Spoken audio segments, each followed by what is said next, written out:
UFC Paris has finally come and gone. Did it live up to its plagued status? Find out when we come back. Which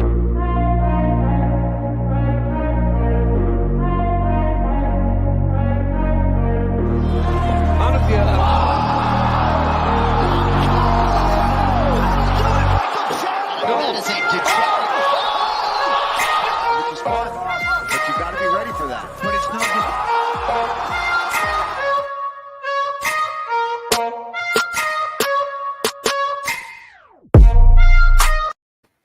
And welcome back to another episode of Fist First. I'm your host, Steve, and today I am going to be running solo.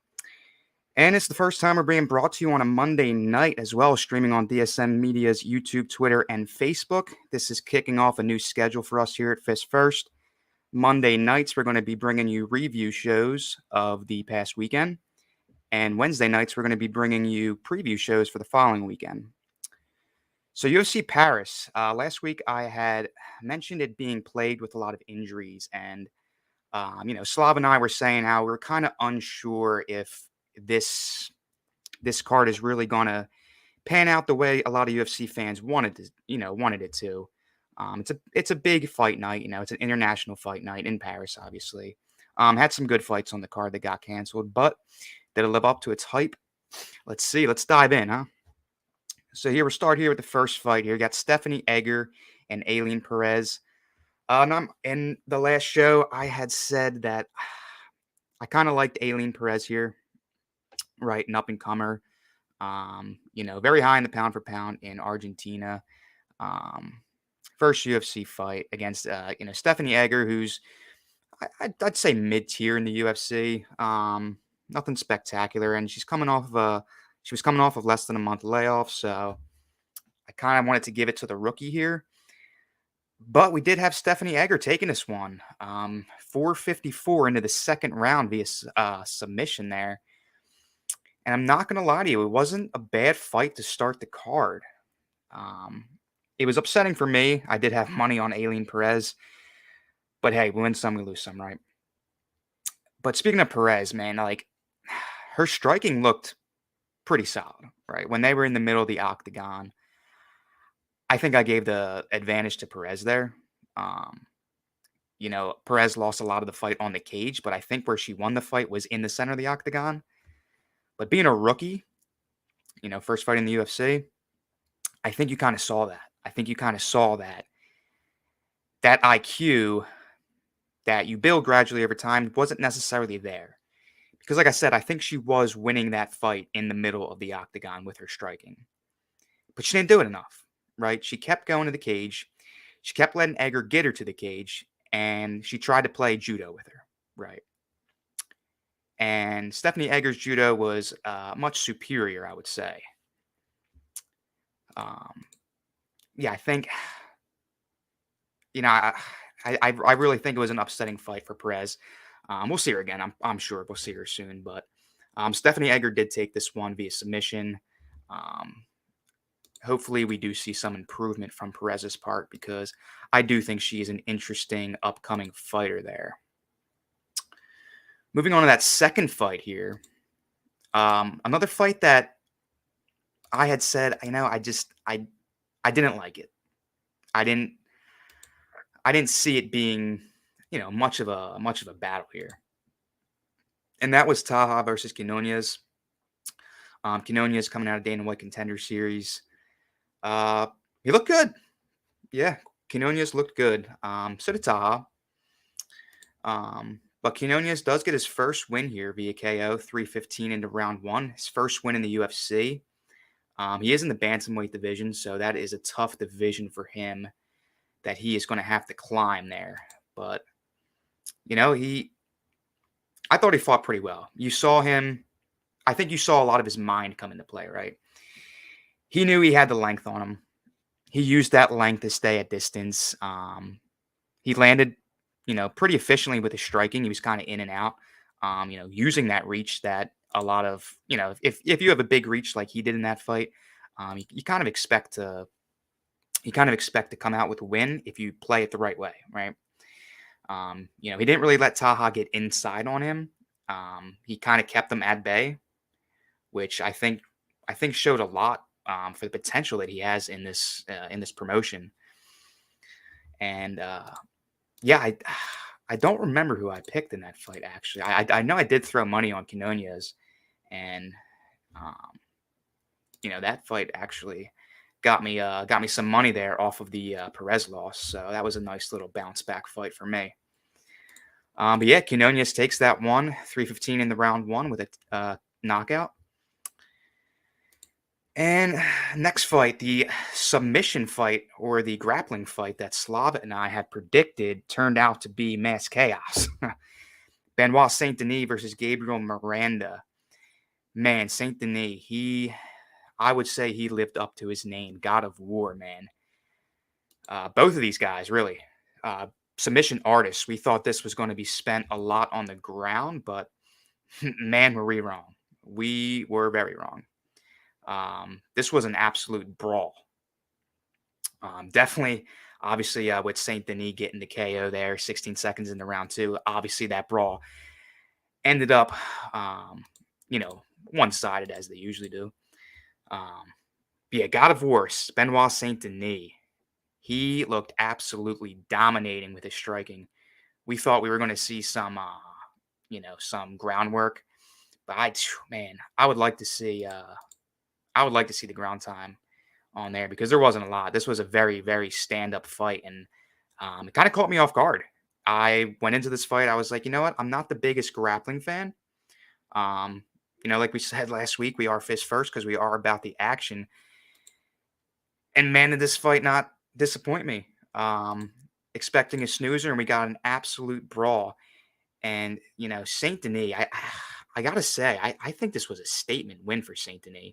He proved to be a dominant force on the ground, but I think he's becoming a dominant force on his feet. I would like to see where he goes next, and he does take away one of two performance of the night bonuses.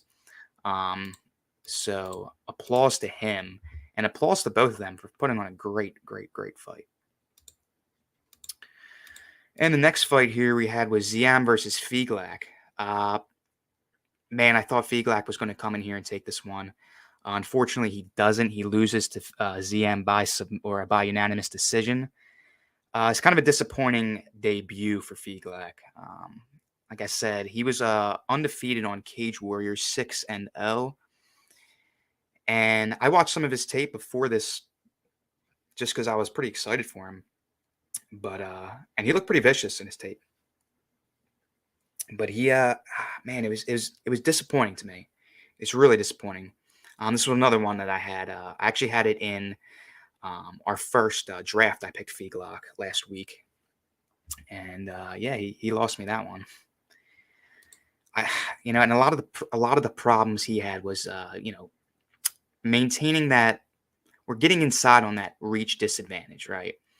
So when you have a reach disadvantage, you have to carefully plan your attacks, right? Because if you step in, you got to think the person with the reach advantage is gonna either throw you with a jab, or you're just not going to be able to close that gap. And you saw him, he couldn't do it. He couldn't close that gap, right? Ziam kept throwing that jab.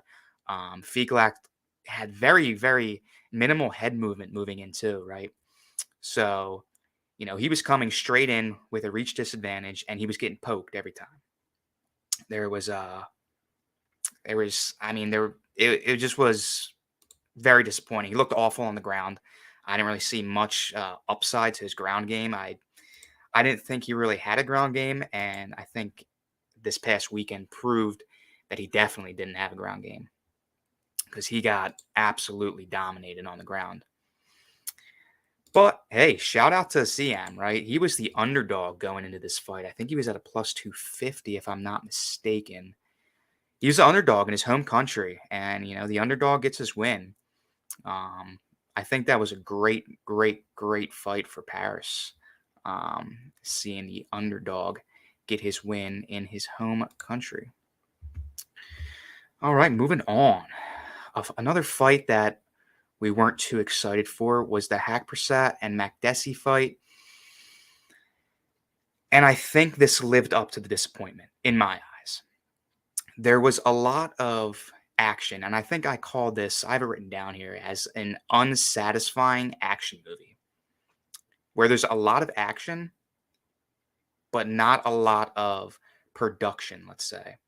There was a lot of touch and move, right, on both ends of this fight. Um, a lot of in and out. There's not a lot of combos, not a lot of follow-ups. It's a little tap and go. So with that being said, that's the kind of fight that doesn't really bring that excitement because you don't get those wow moments, right? You don't get those, you know, those those moments that get the crowd, riled up, like we saw numerous times here in this card. But it's tough to say that it was a boring fight because you could see that these two had some bad blood between them. Um, Mac Desi, he's one that does not back off. He is, to say the least, I think he was very impressive for being 37 because he did not look 37 in that fight. I think he showed off his toughness. He showed off his fitness. Man, 37, constant pressure. Did not back away from Hack Prasad. And he kind of controlled that octagon. Hack Prasad does get the win here via unanimous decision. But I think Makdessi controlled the octagon, just didn't do enough. Just didn't do enough to take the actual win. But yeah, I would say this is one of the fights that definitely lived up to my expectations, I would say, and wasn't the best fight, but it's tough to say that it was a boring fight. And speaking about action here, the next fight was the Stoltzfus fight and Magomedov fight. And man, if you do not know who Azupian Magomedov was before this, I think you're going to want to check out his KO here because you're going to know this name now. What a debut for Magomedov. I mean, he had the fourth fastest debut finish for the UFC middleweight history. It was 19 seconds in the round one, with a vicious front kick right out of the gate, threw Stoltzfus's head straight back, followed it up with some punches and some ground and pound. What a debut! What a debut! What an exciting 19-second fight too. We didn't really know. I didn't really know much about Magomedov coming into this fight. I seen a little bit of his tape, and he did look pretty nasty. But wow, wow, what a debut! And did he put the middleweight division on notice by that? Man, I don't know where he goes from here at, but I'm excited to see who he gets next in this middleweight division because he looked like an absolute beast. He came in and he played no games, getting a 19-second knockout into round one. Wow. Just wow. And I wish I could keep giving these fights that wow factor. And one fight that I thought today that I was going to be able to give that wow factor to was the Charles Jourdain fight against Nathaniel Wood.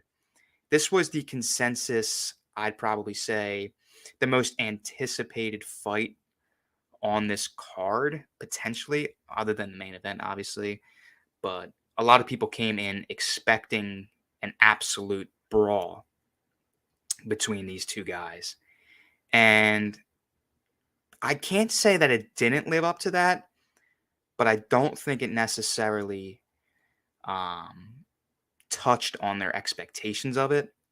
It wasn't a bad fight. It was not a bad fight. Nathaniel Wood does take this one by decision, a unanimous decision, that is. And hey, Wood looked great. I picked him coming into this fight. I threw money on him. He won that money for me. Man, he looked good. He looked very technically sound. He almost looked like he was in a boxing match. Hands up, playing that fight in close, very inside. Showed off a little bit of his Muay Thai. He looked very good, and that fight moves him 2-0 ever since he moved up to featherweight in the UFC. Remember, he had fought in bantamweight before.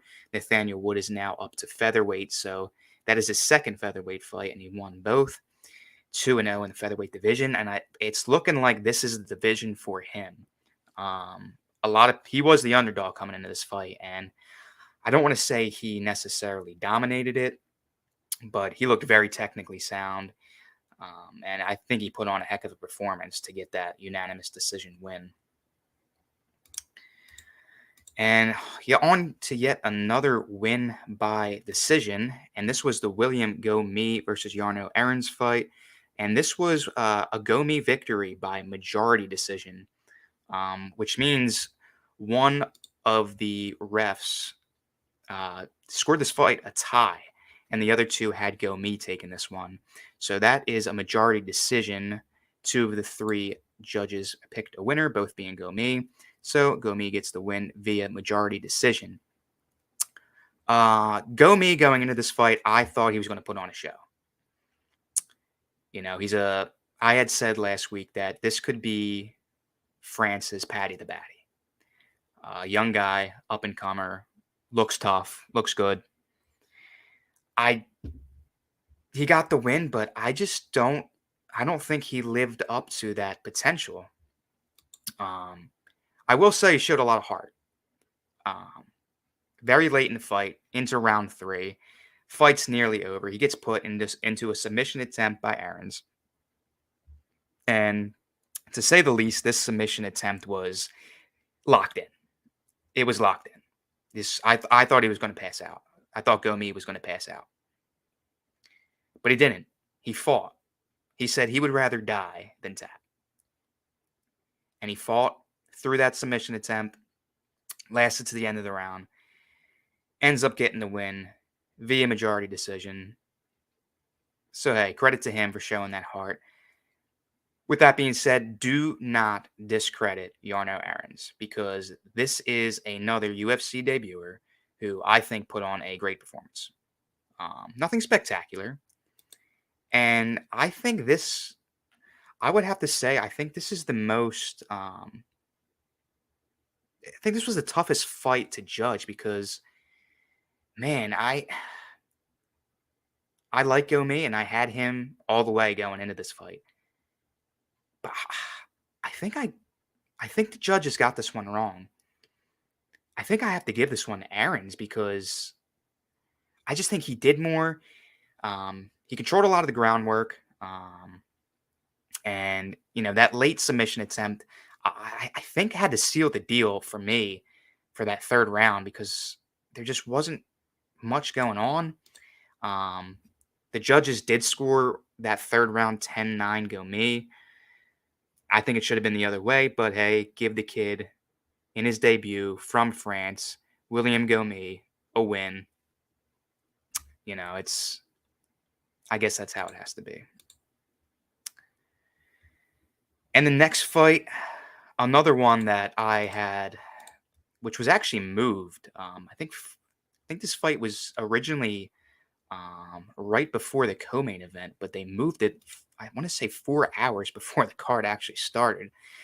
And this was D. Chirico versus Kopylov. And in this one, we had Kopylov get the win via KO 1 minute and 9 seconds into round 3. And I think this fight definitely surpassed my expectations. And I kind of feel bad last week that I had said I just don't get this fight and where it is on the card because both these guys came out like they had something to prove. Di Chirico looked phenomenal. I think, you know, he had his hands going and he is just, his movement is absolutely ridiculous. He has constant head movement, which can be intimidating if you're across from that. And with that being said, I think Kopylov definitely looked very composed. He didn't look intimidated by that. He wasn't scared to pick his shots against that head movement.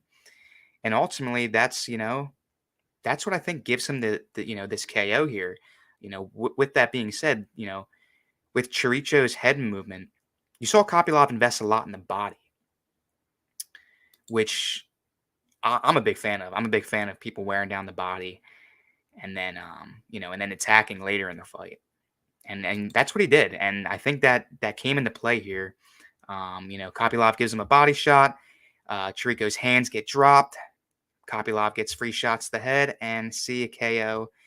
Night. Kopylov gets the win via KO 1 minute 9 seconds into round 3. Going in to the next fight, Imavov versus Buckley.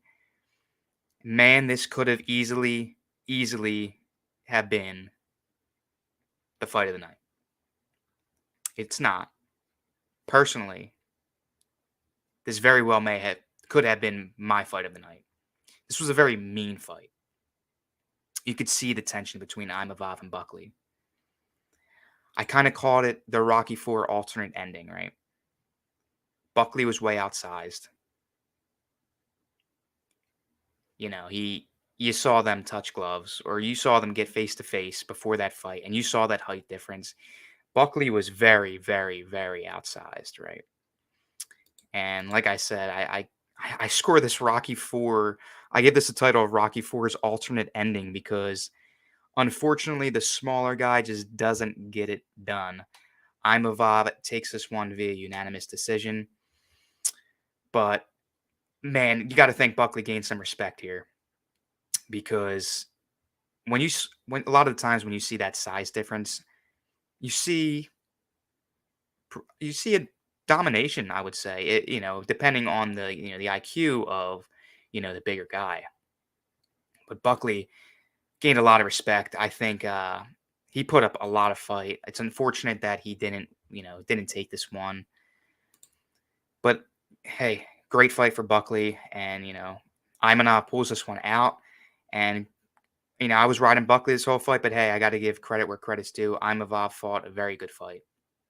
Another guy that really used his length to his advantage, which you like to see, and especially experienced fighters.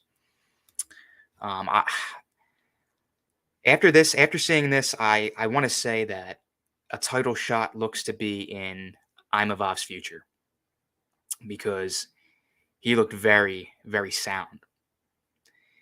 And with that being said, I'm curious to see who he fights next. You got Dricus du Plessis. I think definitely could be an interesting fight. And then here's a name that might be a little high on the rankings for his next fight, but Imavov taking on Sean Strickland actually sounds kind of interesting to me. Sean Strickland coming off that loss versus Alex Pereira. We'll see. We'll see where Imavov goes next, but I think this is a guy that you might want to look out for coming into future title contenders. If you're looking for a few future title contenders, I think this definitely is a guy that you might want to put your eye on. And going into the co-main event, Robert Whittaker versus Marvin Vettori. And man, last week me and Slav said we would love to see Vettori get his butt kicked. And I think he did. I think Vettori got dominated. Whittaker does take this one via unanimous decision. Honestly, a snoozer of a fight in my eyes. Just because, Vettori was just way outclassed here. I think if you were a fan of him, or if you were on the fence with him, I think this fight kind of made the decision for you if you like him or not, because I think he's just reached his ceiling. I just don't think he can go any higher than where he's at. He's just way outclassed. But you never know. The kid's tough. He's got a chin. Vettori does not get knocked out. But I don't see Vettori really, going anywhere else with Whittaker and Adesanya in this division. Which brings up another point here. Robert Whittaker looked very good against a top contender. I did think he was superior coming in. I think he definitely showed that he was superior in that fight. But speaking about reaching the ceiling, I don't think Robert Whittaker's necessarily reached his individual ceiling. I think that potentially he might have reached his ceiling in the middleweight division, because he might get that trilogy fight against Adesanya, but there is a potential that he moves up to 205 in light heavyweight. I don't know. I don't know if Whitaker can beat Adesanya, so I think that 205 move up to light heavyweight would be my suggestion. But I think he wants that belt. I think he might go for it one more time. Um, because let's be honest, if Adesanya wasn't in this division, Whitaker would be the champion. And the way that division is and the people he's fought, I think he would be a dominant champion. No Adesanya. Whitaker is a dominant champion in that division. He hasn't lost to anybody else but Adesanya since 2014. So that's what, 8 years. He hasn't lost to anybody else in 8 years except for Adesanya. So it's a shame. It's a shame for Whitaker that Adesanya's there. But hey, maybe that jump to 205's in his future, and we'll see if he can make any noise there, or potentially get that trilogy fight. So we'll see what's next for Whitaker. I think that's definitely something to keep your eye on. But he does take this fight against Vettori via unanimous decision. And on to the main event, the fight of the night, Cyril Gane versus Tai Tuivasa. Gane takes this fight via KO, 4 minutes and 23 seconds into round 3. And wow, what a fight this was. What an absolute fight this was. If you're not a UFC fan, or if you are a lower leveled UFC fan, you're just kind of getting into it, and you haven't watched this fight, watch this fight. Because the action, the sportsmanship, everything's there. This was a fight that genuinely put a smile on my face. It was good. You could tell that they were friends, and it was cool. You know, it was just an awesome fight to watch. And I was riding Tai Tuivasa. I didn't think he was going to win, but I wanted him to win. I was definitely team Tuivasa there. But, you had to figure he was going to get picked apart. And he did. He did get a knockdown, which when he knocked Cyril Gane down, I believe it was in the second round, Cyril Gane's lights went out for a brief second. And I think I jumped out of my chair because I was like, oh my gosh, is he actually going to do this? But he couldn't finish it, unfortunately. Gane's got a lot of heart. They both got a lot of heart. By the end of that fight, Cyril Gane's stomach was, or not Cyril Gane, sorry, Tuivasa's stomach was literally purple because of how many body shots he ate and hard body shots that he ate. So you cannot deny the heart of Tuivasa. He did not want to go down, and you could tell a lot of the body shots coming from Gane were really, really hurting him. We almost had a liver kick knockout, or a liver kick technical knockout, if you will, because you could tell he could not eat any more of those body kicks. And speaking of with Cyril Gane, I think he might be the most dangerous man in the UFC. I don't know if a lot of people are going to agree with me with that, but I think he is the most dangerous man in the UFC, and that is with Ngannou included in that division. Not only is Gane a hard-hitting assassin where he can pick you apart with hard shots, he didn't really show it much here, but he has a ground game too. And he is very fast and agile for a heavyweight. And let me tell you right now, Cyril Gane is going to be your new heavyweight champion when he fights Ngannou again. You can mark that down right now. Cyril Gane is going to be the champion when he fights Ngannou again. I don't see Gane losing. And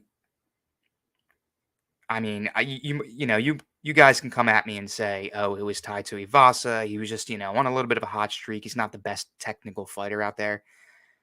But Tuivasa is a scary fighter. Even Cyril Gane came out and said he is the hardest hitter that he's ever been hit by. He said Tuivasa hit him harder than anybody else before. And you saw that. Cyril Gane became human for a second and got knocked out for a brief second. So, if you want to say, oh, it was only Tai Tuivasa that he put this performance against, I would say, well, we'll see when that comes around for the Gane and Ngannou fight number 2, because I do believe that he is going to be the champion come that fight. Gane will be out, though, for the next 5 months because he did fracture his hand in that fight. Tuivasa, though, you might see him again, you know, within the next few months. And I'm curious to see where he goes next with this, with his next opponent, because I think he proved that he is a legitimate heavyweight. He went toe to toe with Gane, where a lot of people got outclassed, and he went out there, showed a lot of heart, got a knockdown, made Cyril Gane human.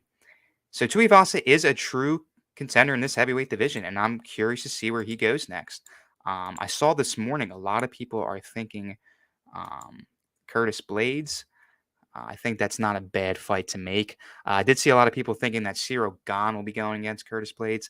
I don't like that. I think he deserves to go right back to Ngannou. He deserves that title shot again because a lot of people think he won the first fight. But yeah, Tuivasa potentially getting Curtis Blades. I think it'd be interesting to see Tuivasa and Aspinall too. Both fighting outside of the USA. Barring when Aspinall comes back from his injury. But I think Tuivasa is a name to mark down in this division, so we will see where he goes next. And let me pull up here our very first, Slav and I's very first draft here for the UFC Paris card. This is something we started last week where we pick a fighter. We pick 3 fighters, sorry. No fighter can be picked twice. Pick a fighter. You pick how they win or whatever, you think the fight's going to end in. And basically, you get a point for every fighter you get right. You get a point for every decision or outcome that you get right. And then you get 3 points if you get both right for the same fight. So shout out to Slav for getting 2 perfect fights here in the Gane via KO and Whitaker via decision. Unfortunately, Buckley couldn't pull it out for him. I was cheering for Buckley too. Unfortunately, couldn't get it done. But yes, Slav takes this first week 6-3. Shout out to Slav for a very, very good week. And he will be back on our Wednesday show. So UFC Paris, man. I think it was. I don't think it lived up to the plague status. I think it definitely went past that with some decent fights. And it was honestly enjoyable. I was pleasantly surprised with this card, especially that main event fight. Where a lot of people thought it was going to be absolute domination. Turned out to be a heck of a fight. Took fight of the night. So yeah, UFC Paris. Wednesday night. Catch us again Wednesday night. Thank you guys for watching. We have a lot to discuss Wednesday night. Got the Chimaev and Diaz fight coming up, which I am very excited for. So yeah, check us out this Wednesday.